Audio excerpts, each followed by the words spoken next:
The first thing I want to look at here is the Audient. This is the Audient brochure, actually, that you can pick up in a store or whatever for Audient. If you're like, I want to buy an Audient, you can get a brochure like this. And I just want to kind of go through this and show y'all what is in the brochure. And this kind of just gives us an overview of all the different pieces of what's on the Audient 8024. So a couple things is that these things are modular, so they can actually be set up in different ways. This one here has all the same parts of our 8024 that we've got, but they're set up a little bit differently. They've got their channels kind of divided on either side of the board. Our channels are all here on the left-hand side. So even though it looks a little bit different, it's exactly the same. It's just in a slightly different configuration. But let's check out a few of the key features. Fully featured inline architecture. There's 80 inputs on the 36 channel version. We have the 24 channel version, so it's not quite 80 inputs. 24 multi-track routing. They have an extended range with splittable EQs. They have peak metering, 14 aux buses. They have a VCA compressor on the stereo bus. There's 4 control room speaker outs, and then talkback and communication. And then they have the optional dual layer control module, which we do have at school. So you can actually use that to control Pro Tools or Logic. And we're going to show you how to set that up, not in this mod, but in mod 3. We get into that. If we look down here across the bottom, down here, discrete Class A mic preamps, and actually the preamps on the Audient are really good. They sound great. There's a 4-band EQ, which has a nice sound to it, 12 auxes, and then 2 Q sends, 2 sends for your headphone mixes. And then they have 4 stereo effects returns, which are 4 separate inputs into the board that are just for level up and down. They have 8 subgroups or extra line inputs. There's a VCA bus compressor, and there's 24 multi-track buses. So you can record 24 tracks at the same time. Now, there is a 36 channel version of this board. We do not have that. We have the 24 channel version. But even on the 36 channel version, you're only able to record 24 tracks at the same time. It doesn't have 36 tracks of recording capability. It's only 24 tracks of recording capability. On the dual layer part, which is the comprehensive DAW control, it has moving fader automation, 8 automated analog paths, bank shifting across your DAW tracks, transport controls for play, stop, record, plug-in control support for Pro Tools, Logic, Cubase, Nuendo, and then output, enable, cut and solo, record, enable, cut and solo, all that stuff. So if you are using it for using your with the DAW, you actually have full control over your DAW, which is actually quite cool. You get your 4 stereo inputs here. You've got the studio section, you've got subgroup section, you've got your control room section, a solo section, compressor, and then communication with your talkback microphone and stuff like that. And we're going to talk about, we're not going to get into these right now, but we're going to talk about these over the course of the week. And here's just some pictures of different Audient boards. The one that we have at school is kind of like this one up top. It's actually more like this one here, the second one down. Well, actually, sorry, it's got the ash trim, not the black trim. So it looks a little bit different. Ours is ash instead of black. But basically, it's the same as this middle one, except for if you see this part over here on the right here, it's over here on the left. And we're going to be seeing that here in just a second. Now, the way this lays out is actually here, yep. This is ours at SAE. So right now what we're looking at here is the virtual tour from SAE, and I will drop this into the chat right there so you can go look at that if you want. And basically what this does is it allows you to kind of take a virtual tour around the rooms and stuff like that. You can see different parts of the rooms here, and so we can see this stuff like this. And what we're going to do, can I zoom in on this? Yeah, I can make this a bit bigger. Yeah, nice. So we can see here, this is what our Audient room actually looks like. If you're inside the Audient room, this is what you're seeing right here. So we got the door right there. You come in through the door, and you can see the Audient is right here, kind of on the right. And over here on the left-hand side of the Audient are all the channels. And then here is our dual layer section here for computer control. And then here is what they call the master section. And down here across the bottom of the master section are your buses. And then over here on the right-hand side is the patch bay. We haven't really talked about the patch bay yet. We will talk about the patch bay. We're going to come back and talk about that at length later on this week. You can see here we have one pair of monitors here. We don't have several sets of monitors in here, even though the Audient does have the capabilities of having up to 4 different pairs of monitors connected at the same time. We only have one pair of studio speakers here, control room speakers here set up at right now. On the left of the Audient, this is where the computer lives. You can see there's a computer in here, and down here we've got some compressors, and we've got another compressor here. We've got this set of rack compressors here. There's another patch bay down here. And then you have a couple of reverb and delay machines. And you can see down here across the bottom, actually here's our audio input. It's a little bit different now because we've got the HD input in here instead of this Motu input. And then down here across the bottom there's also an ADAT machine as well. So if you wanted to learn how to use ADAT machines, you've got one in there as well. So this is what we've got in the room. This is all the stuff we're going to be using in the room when you get in there. It's going to look like this. So even though we're not doing this in the room physically right now, you'll be able to see kind of what it looks like here from this virtual tour. So if you want to check it out, I highly recommend doing it. And the way you can use the virtual tour is, I believe the virtual tour actually starts you off in the SSL room, which is right here. It starts you off in the SSL room. And what you can do is you can click on one of these dots here to kind of walk down the hallway. Walk down the hallway. Come on, we're walking, we're walking, we're walking. We're going to turn to the right, and we're going to go over here and do. I wish I had like a controller so I could do this like with a little walking person, like a video game. But anyway, we come in here, and now we're in here, yay, and there's our Audient. Yep. The other way you can do it is you can click on the view floor plan like this, and it takes you up here, and the Audient is right over here. If you've never been to SAE like in person, which I know most of you have not been, then you probably don't know which one the Audient is, but the Audient is this one right here in the middle. Right here, this little guy right there. When do the zombies pop out? Yeah, they come get you. We got the Night of the Living Dead version of this, where you get chased around SAE by the zombies. Don't worry, it's in there. Ooh, look at this. This is kind of cool. Wow. Yeah, I played this game. I always die 2 minutes into the game, though. Yeah, there you go. The audio zombies. All right, so this is the Audient right here, and unfortunately we can't zoom in on it, so I'm gonna have to go back to regular 2D pictures here, where we're gonna talk about stuff. Hey, what's up, Joey? How you doing, man? All right, so. All right, so what we're gonna do is we're gonna flip back over to our notes. I'm going to close this one down here, and we're going to do the notes. And what we're going to do is we're going to talk about each section kind of individually, all right? And we're going to start with the back of the board. What do our input and monitor path actually physically look like? The back physical inputs of the board. And they're right here, the input path and the monitor path. And so the input path here is this kind of dark gray section, and the monitor path is the light gray section. And we're going to be seeing that as a theme as we go through everything. The input path is usually darker, and the monitor path is lighter. So we have a microphone input up top here, and the microphone would feed into the preamp that's built into the board. Remember I said earlier, every board has preamps in it for the microphones. Well, that's what this one does here. This one's no exception.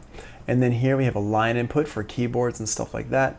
The line input, you do not need the preamp. And then we have inserts here, send and return. We've got a separate cable for the send and a separate cable for the return.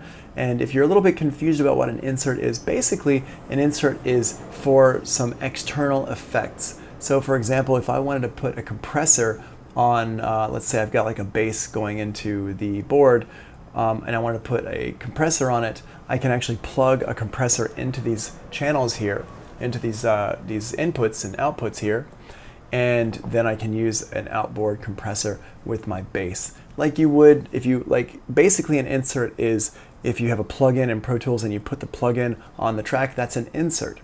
Well, we can do that on the board, we just have to do it physically. Now, not to say that you actually have to reach around behind the board and plug a cable in. We're going to use a patch bay for that kind of stuff. So we'll talk about all that stuff later, but that's really what the send and return is for. You're not always going to be using send and return. You're going to be using send and return sometimes, depending on what your setup is. Over here on the tape side of things, one thing you're going to see that's missing from the tape side of things is, can you do that with the mic as well? Yeah, the microphone would plug into here, and then if you want to put a compressor on the microphone signal, you can definitely do that. Absolutely. It doesn't have to be an instrument. It can be I was just using an instrument as an example, but it also works with the microphone as well. Now, on the tape side of things, the tape, we have the we have the line input and we have send and returns for the insert effects as well. But you're going to notice the tape machine input does not have a mic input. That's because if you're coming from your tape, that's line level already. It's never going to be mic level. It's always going to be line level. So you do not have a microphone input for your tape machine. There's no gain for the tape machine. There's no preamp for the tape machine. It's just the level coming out of the tape machine. So here is our monitor path, our input path here is 1, 2, 3, and 4, and then 5, 6, 7. This is our monitor path here, and you can see what each number is here. Next, we have on the front of the machine, and if we're looking at this on the board itself, what we're looking at is this section up here. This picture here is a close-up of this section of the board right in here, this top part up here. This is called the input pod. And so, whoa, hold on, I just backed us out of the room. What are you doing, Tony? You're not driving very well. There we go. Okay, let's go back over here. I thought if I clicked on it, maybe it would zoom in, but no dice.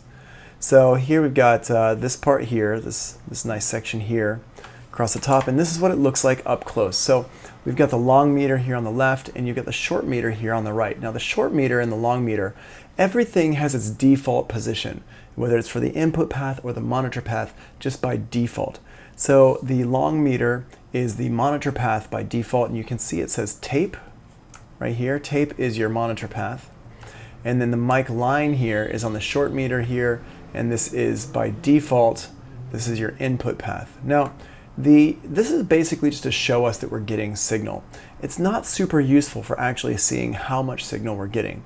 So what we want to do, and you saw this in the video we just watched, is you can press the MTR button, stands for meter, on the Audient. It's the only time MTR stands for meter. Otherwise, MTR always stands for multi-track recorder.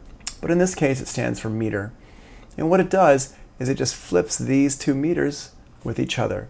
So if we push the MTR button, number 6, if the MTR button is down, then the input path is going to be here on the long meter, and the monitor path will be on the short meter. Okay? And you only really want to do this when you're checking your line level to make sure that your input is fine on your level there, when you're doing your input leveling.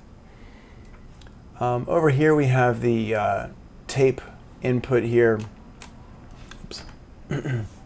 And this here is our insert button. So if you have inserts in, you can push that button in, and you can adjust the level for each input coming in from our monitor path. Usually you're not going to need to touch this, usually. Okay. Down here we have our input path here with our mic stuff here.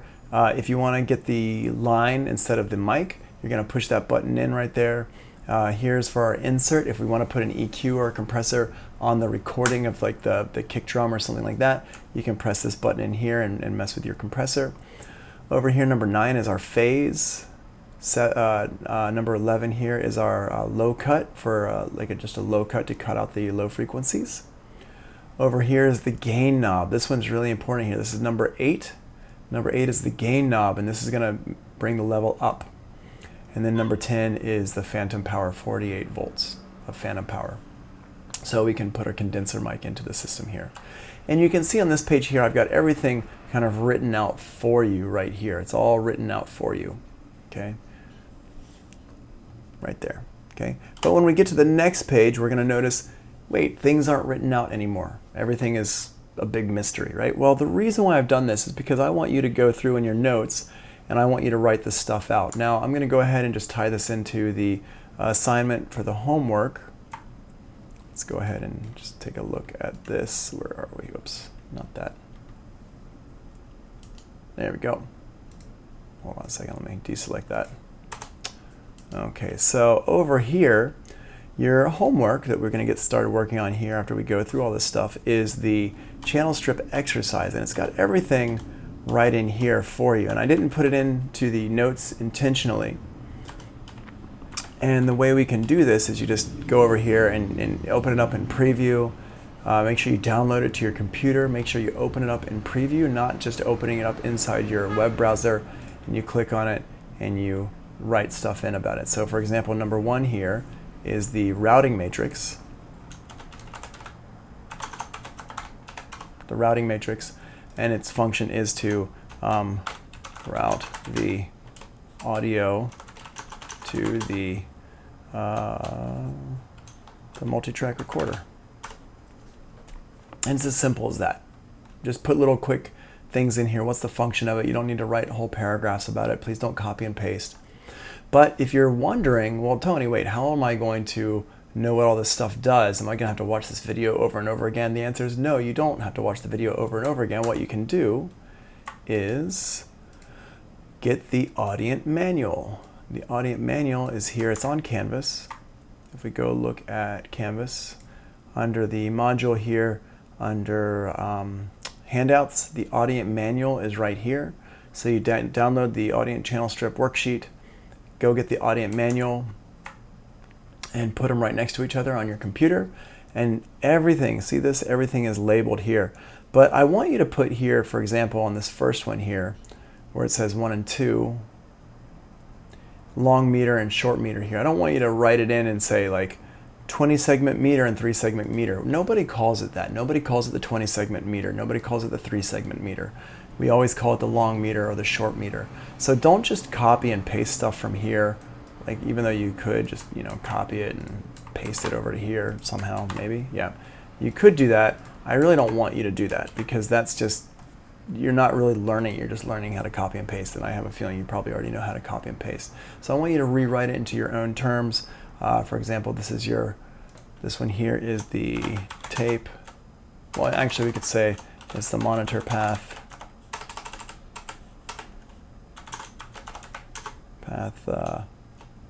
insert button. And then over here I would say it activates the insert for the monitor path, like that. And that would be a way we could fill that out right there, okay? So that's how I want you to go through, and I want you to go through and do all of these. And in here, it's quite a few pages, but you'll get you a really good understanding of what we're working with on the Audient for the channels. This is just for the channel. We have another one that we're going to do for the master section here, but this is just for each channel here. So that's why the stuff is actually missing from our notes today, because I really want you to go in and fill this stuff in yourself using the manual, okay? But we are going to go over it right now, all right? So I'm going to go ahead and grab, wait, where's the manual? Over here, I'm going to grab this manual, I'm going to put it right over here so we can have these up next to each other. So number 2, let's go over here. So number 2 is the shift button here. So number 1 here is our routing matrix, and this routes things by default. It's going to route things on our input path into our multi-track recorder. So if we're on channel 1, we want to hit channel 1, and it's going to go into input number 1 in Pro Tools, for example, at SAE. So these channel numbers here correspond with the inputs into Pro Tools. It's actually quite easy if you don't overthink it. And that's the kind of a big problem that I've seen students run into, is they kind of overthink this. They look at all the buttons and they get scared like a deer in the headlights. Oh my gosh, you know, what's going on with this stuff? And they kind of start to overthink things. So, so channel 1 there is just input number 1 in Pro Tools. Channel 2, 3, 4 are inputs 2, 3, and 4 in Pro Tools. And then if you push this button here, the shift button, you get to 13 through 24. So 13, 14, 15 like that, and you're just going to push the button. Now what this means is you can't use 1 through 12 and 13 through 24 at the same time, but that's okay, you don't really need to. Number 3 here is the pan button, and number 4 is the long fader button. These are going to come up later. What the long fader button does is it basically means it's going to flip it into your monitor path. Instead of being on the input path, it's going to put your routing matrix on the monitor path. If you are mixing things and you're not recording anything, then you can use this on your long fader, the monitor path, for subgroup mixing. Remember we talked about subgroup mixing last week with Pro Tools?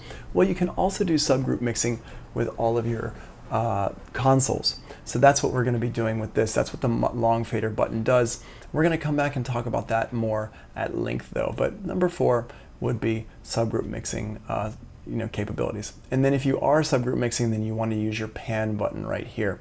This just enables panning between two sides of a stereo pair. So if I have like numbers 1 and 2 enabled for subgrouping to 1 and 2, I can pan between left and right on that. 1 would be left, 2 would be right. Okay. And again, I know that seems like kind of a lot of what's going on, but we will talk about this and you will be practicing this. Now, this routing matrix, where it exists on our desk here, is right here. And it's really hard to see, but it's right up here across the top right here. There's like a little row of buttons right here across the top, and that's where the routing matrix exists in here. It's right up there, and this is what it looks like up close. Okay. Below the routing matrix, we have our aux sends, and that's these are all knobs right here. These are all knobs for each one. Knobs. These are the aux sends, and they look like this. Now, each one has 6 knobs on it, and that's why it's so long in the picture, but you don't see so much here. But they just cut it out because it was the same thing over and over again. So number 5 is your send amount for 1 and 2. Then you can also put it in the short fader. So what you're going to see here is by default, notice how this part up here is dark background and this part down here is a lighter background. What that means is the default is what the lighter, the dark color is. So the darker color is for your input path default, and the lighter color is for your monitor path default. That's really important. It's going to come back again, but essentially, if it's on the input path by default, it's going to have a darker background. If it's on the monitor path by default, it's going to have a lighter background. So we have our short fader button here, and what the short fader button does is it's going to put the aux sends into the input path instead of the monitor path by default. You might need to press that button sometimes, maybe not. It just depends on what you're recording and how the person you're recording wants to hear themselves. Then we have a pre button here. The pre button is for pre-fader. It's your pre-fader button. So if we want this to go before our fader for the channel, we push the pre button. Pre button is essentially for headphone mixes. That's what the pre-fader button is for. It's for a headphone mix. If we want to send a mix out to our musicians so they can hear things slightly different from one another, then we can use that pre-fader button. Not something you're going to use all the time, but definitely something you're going to want to use some of the time. You're going to want to understand how to use that. So that's what our pre-fader, that's the pre-fader button there. Then you see this one here down here, it says 7 and 8. Well, remember, maybe you remember, but if not, that's okay. There are actually 12 aux channels on the Audient, and you can see that in the brochure here. And I'll put the brochure up in Canvas as well, because I don't believe that's actually in Canvas. Let me go ahead and open up that brochure again. And if we look at this section right here, down here, it says that there are 12 auxes and 2 Q sends. The Q sends, the 2 Q sends here, is what we call the foldback section. That's A and B down here, and they call it the foldback section. And it's actually it's essentially your headphone mix. Well, oops, let's see. Where's my? Wait, let's see. There we go. Wait, not that one, this one. So essentially, there's 12 auxes in the 2 Q sends in the headphone mix, but these 12 auxes, but there's only 6 knobs on each channel, and that's these right here, these 2 knobs here, and there's 6 of those. So in order to get to all 12, you actually have to push the button to flip between 1 through 6 or 7 through 12. You can't do both at the same time. That's okay. There's no world where you need to have 12 sends at the same time that I can think of. So that 7 and 8 button here, this one right here, actually allows us to switch between 1 and 2 or 7 and 8. So 1 and 2 or 7 and 8. And then it says auxes 3, 4, 5, and 6 are omitted for clarity, but are the same as auxes 1 and 2. So 3 and 4 would be right beneath it, and that would have a button that would say 9 and 10. And then 5 and 6 would have a button that say 11 and 12. And that's how you can flip back and forth between them to access different aux numbers. Down here we have our foldback system. This is for our Q. And again, we have a short fader button here, so we can put it into the input path if you want. And then you have another pre-fader button right here as well. So for these, pretty much all the time, you're going to have that pre-button selected. And a lot of times, you're probably going to have that short fader button selected too, depending on how many things you're recording at the same time. All right, and this again is all in the manual here. So number 9, it says auxes A and B are identical in operation to the others, but can be individually switched into the SF path. And then here just gives you some explanation about this stuff. There are 14 aux outputs. All the number of panel controls does not reflect this. Again, switch is used to assign the controls between 2 pairs of auxes. Auxes 1 and 2 can be switched for use as 7 and 8, for example. That's this paragraph right here, just kind of explains all that stuff. Auxes A and B work in the same manner as the other auxes, but are intended mainly for use as sends to the foldback system, and foldback system is your headphone mix. That's essentially what that is. All right. Here we have the next section here. This is our EQ section, and we're going to come back and talk about the EQ section at length. I'm just going to go over it real briefly right now. Today is just like an overview of everything. So if your question comes down to how do I use the EQ section, hold on to that question until like tomorrow or the next day, because we are going to talk about that in depth. I'm going to come back and talk about the EQ section. Today is just like an overview of everything. It's not really diving in particularly to any one thing. We're just kind of talking about everything.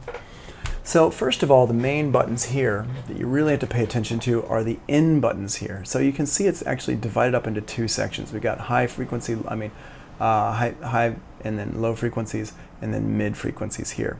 These are 2 separate sections, so you can actually just use your high frequencies or just use your mid frequencies. You could also switch, so you notice how it's got a light background here. Well, that means it's on the which path? It's on the monitor path. But we could switch and have one be for the monitor path and one be for the input path. That's using the short fader button right here. That SF button puts it into the input path if we want it to be there. So number 1 here, number 7, these are really important. This basically engages the EQ. So if you want to put the EQ into the path, you're going to push that in button in. That's what in stands for. It means we're putting it in the path. Basically, it's an on-off switch. So you put it into the path, it's turning it on. Take it out of the path, it's turning it off. So if it's down, it's on, you're going to hear the EQ. If it's up, it's off, you're not going to hear the EQ. These are on the monitor path, as I just said, and which means you're not going to record, like let's say if I've got the kick drum and I record the kick drum and I'm playing it back, I can hear the EQ on the playback. Yeah, Crispy, I totally agree, man. This is definitely a part where we want hands-on, but you're going to get to, if you know, you can book time in the studio at this point. So y'all are coming in at a good time where you can actually book time in those studios. So, and also, just so you know, just to be clear, you know, when we're in school during this first week, we're doing stuff, there actually wouldn't be much hands-on anyway. This is mostly lecture in the classroom. So really the experience you're getting right now is not a whole lot different than what you'd be getting if we were in a classroom. We'd be sitting in a classroom together and I'd be just saying the same things. I'd be walking around in front of you instead of being on a computer screen. Is the only real difference right now. It's really next week where the difference is happening, where you'd be in the studio room, but you can book time in the studio room anyway. So now that we can get back to school, you can start booking that time, not quite as much as I'd like, but you will be getting in there. So, but this week actually really, and I know it's maybe hard to imagine this, but there's really too many students in the class anyway to be able to go in there and teach this stuff in the room. So we don't really have a whole lot of hands-on time this week anyway. It's mostly just lectures anyway. So just so you know, I don't want you to feel like you're missing out on everything, because you're really not. All right, so these things here, and that's in the notes. You know, the notes, like these notes are the same notes that I use in the classroom anyway. So then we have our these knobs here. What they do, this one here, you can see how it says dB. This is a real good hint for you what this knob does. dB is for gain. Gain reduction, gain adding to it. So this allows us to handle the gain of the frequency, and over here is the frequency button. Now these are shelves, and again we're going to talk about these in real detail, but basically this first one here is a 10K shelf or an 18K shelf, and you're going to make it up or add to it or decrease it.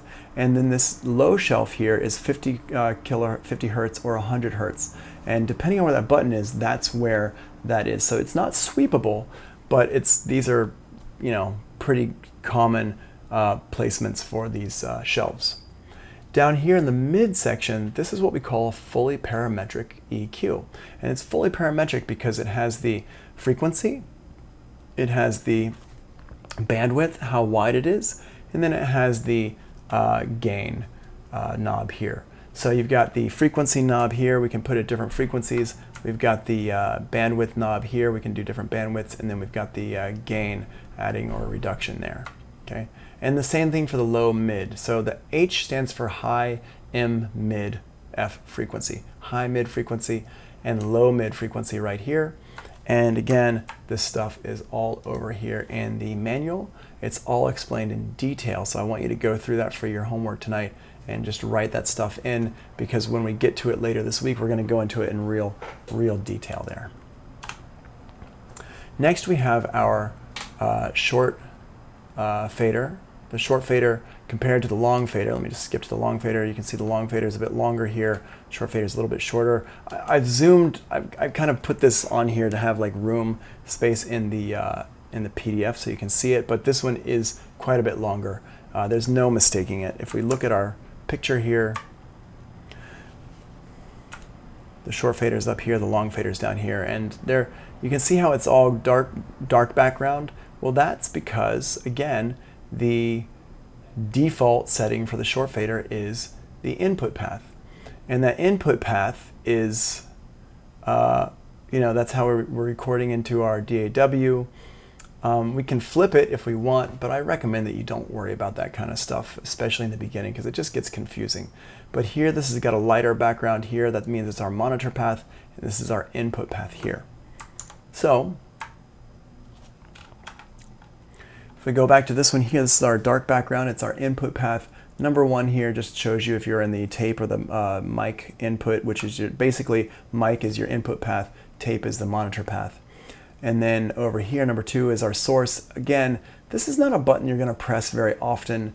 This just means if we put it into long fader source, that's going to mean it's coming from our monitor path. And that's like, so you can just kind of flip these so you can get them closer to if you want to. But realistically, I don't really recommend doing it. There are some really cool uses that if you're in a professional setting, you could use the Audient for. Like you do have, you've got 24 inputs that are inline. So actually each channel has 2 inputs. So technically, if you wanted to, you could use it as a 48 channel board. I can't imagine any scenario in which you're recording 48 different instruments at the same time at SAE, because we're not bringing in orchestras to work with at SAE. So it's really when you've got really high track counts that you're mixing or recording. Maybe if you're mixing a symphony orchestra or something like that, you might use it. But realistically, you're not going to be using it like that. So if you have a special case where you decide that you are going to use it for that, let's talk. Okay, let's cross that bridge when we come to it. So you've got this one here which can actually bring it from the long fader, which is our monitor path. Then you've got number 3 here. Number 3 is panning. If you do want to pan the short fader, you can pan the short fader. Then we have our mix button here. The mix button is going to send the signal to our left-right mix bus. Okay, let's just go back for a second here and show the, we're going to go a bit earlier in everything here into our input path, or sorry, our monitor path. So the monitor path, there's this left-right mix bus here in the monitor path. And you might be saying, well, wait, hold on a second, Tony. I thought you said this dark background was the input path. Well, the dark background is the input path. But AJ, 48 mics for recording 1 cowbell. I mean, if you're serious about your cowbell, right? So this is on the input path, but we still need to hear the input path in the beginning when we're doing our level setting and we're basically setting up to record. You have to hear the input path because you want to make sure that it sounds okay. If you're recording a cowbell with 48 channels, but Nico says it's not enough. Wow, okay, y'all are serious about your cowbells. But if you're recording your cowbell sound and you want to make sure it sounds like a cowbell and that the cable's not broken or something weird's not happening, you have to listen to it right there at the input path just to check, to make sure. It's just a checkpoint, just to say, hey, does everything sound good so far? The answer is sure. Hopefully the answer is yes, and then we're good. So you're going to push the mix button so we can hear it, and it does talk about this in the video. Gotta have more cowbell. I put my pants on one leg at a time.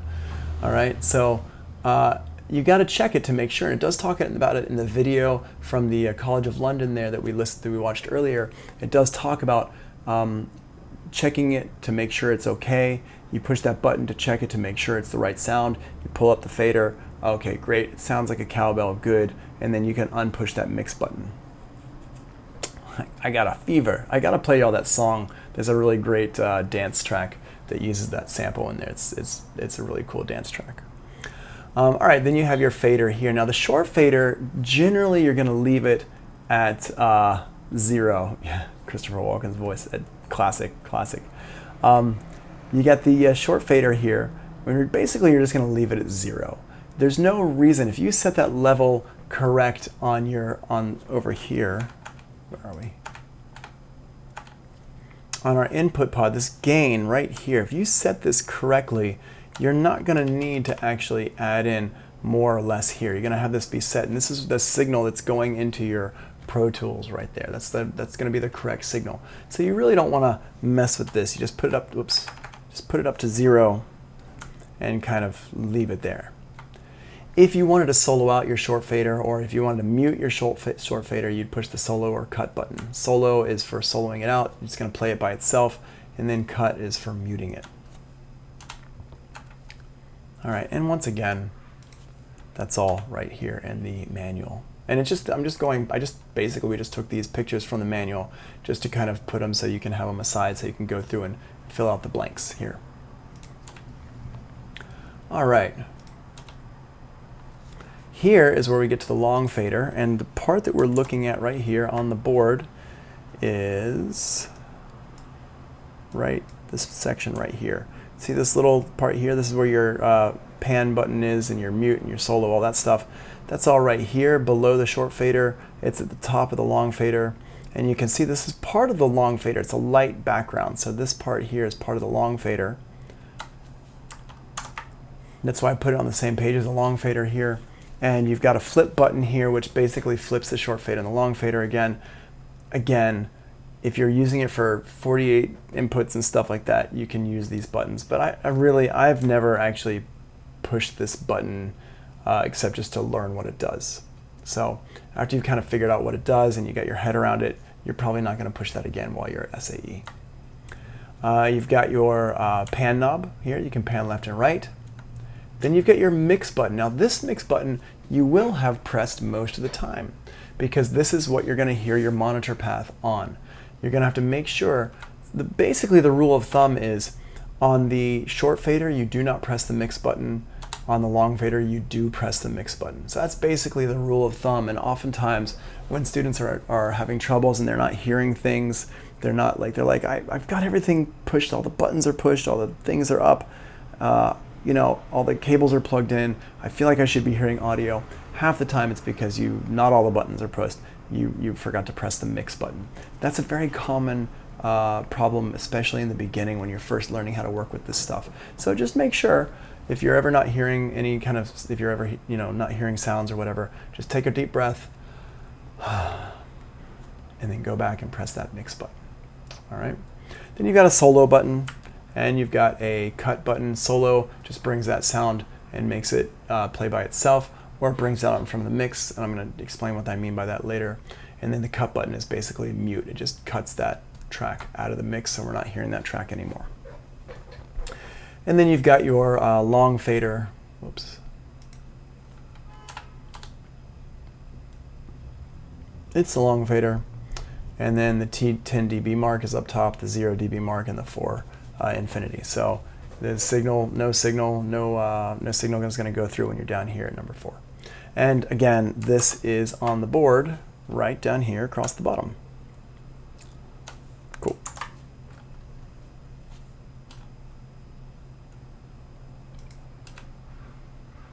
All right, so now we're going to talk about our studio section. Now the studio section, as we talked about before,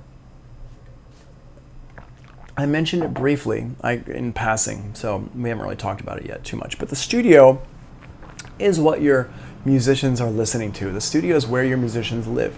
You live in the control room. Your musicians live in the studio. In the studio, we have several different sections here.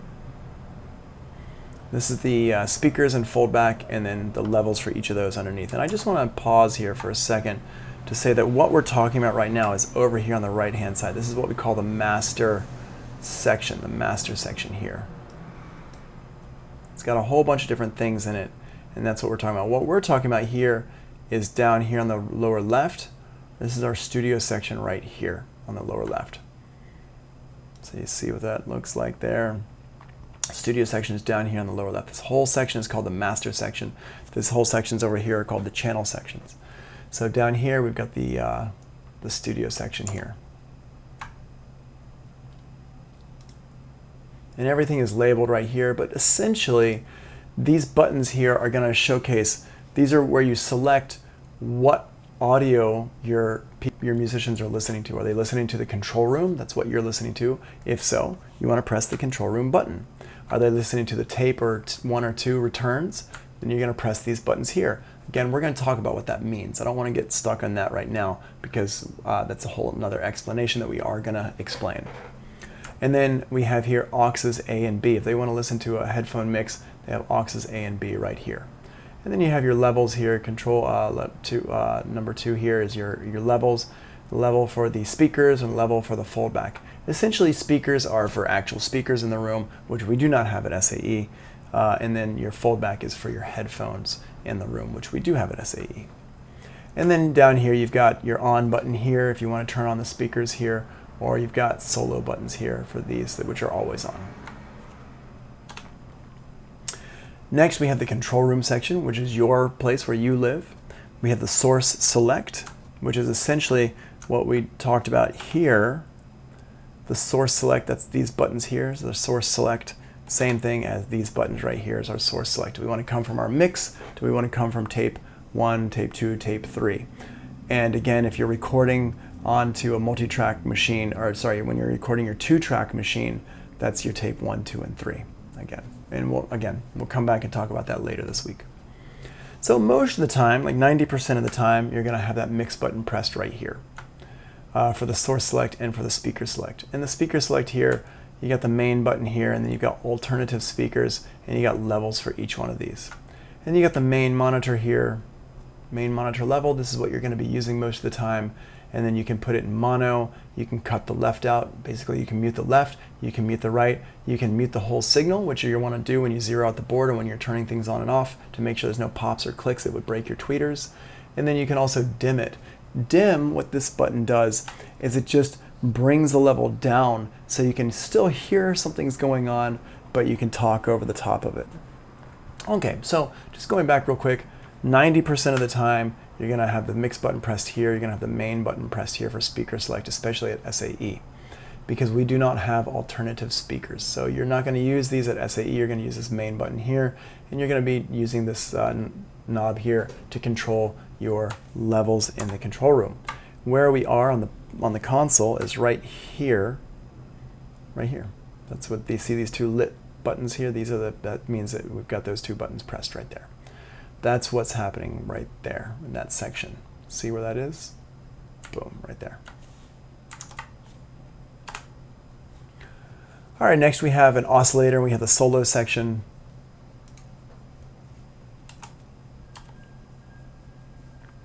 All right, so we have the solo section here. So basically, the oscillator plays a tone. And again, this is not something you need to use much, so we're not going to focus on it, but you press these buttons here and it gives you different tones. It's all illustrated right here. And the tone can go through our bus system or the mix setup, so you can basically test to make sure that you've got signal happening. You don't need to do this at SAE. You definitely have signal happening unless it's something really weird is going on. So if you push the on button, you're going to hear the signal. It's just a steady tone. Boop, just a really boring thing. Then down here you have the solo section here.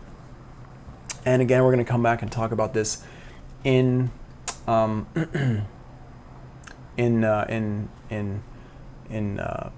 detail. But basically, if you want to read about it a little bit here, first you got the solo level control, then you've got your solo mix part here, which basically, if you want to hear the soloed instrument with some of the mix in the background, you can adjust the mix here. You got solo in place button here, which is you always want to, basically, you want to have that turned off so that you're not messing with things here. You don't want the solo signal to replace the mix signal at the stereo output of the console. If you want to solo things, you want it still going out the stereo output there. And then you've got after fader and then pre-fader here, number 8. So depending on how you want that to be, after fader or pre-fader, basically you probably want it to be set for pre-fader. That way it doesn't affect your multi-track recording. Okay, but we'll talk about that in more detail later on. Then we have a compressor. There's a bus compressor. The main thing to understand about this bus compressor is that it's on the bus. It's not on each individual track, nor can it be placed on an individual track. Then you can't even patch it into an individual track. It's only going to be on the bus. So if you want to run something through this bus compressor to compress like the drums or something like that, you're just going to have to go ahead and do it and bounce down just the drums to a 2-track. It's very similar to how the SSL was set up with the SSL bus compressor, which was very famous, and other boards kind of emulated that. And it has all your normal compressor functions. It's got you've got your threshold, you've got your makeup gain, you've got the attack, release, and you've got the ratio. So pretty bare bones, but it has all the functionality you need. And you have an input button here, an in button, which is insert. And this in button, basically it turns it on and off. Okay, so a couple things here. Let's go ahead and take another break. Let's take another 5-minute break, and we're going to come back and go over the rest of these notes here at the end. And this is just some kind of lists of things of how to get stuff set up and going. So when you do get in the room, make sure you bring the notes in, and you'll be able to have access to them right there. It's got like, step by step by step, so you can just follow the notes and you can just do it really easily. So I'm going to go ahead and stop the recording right here.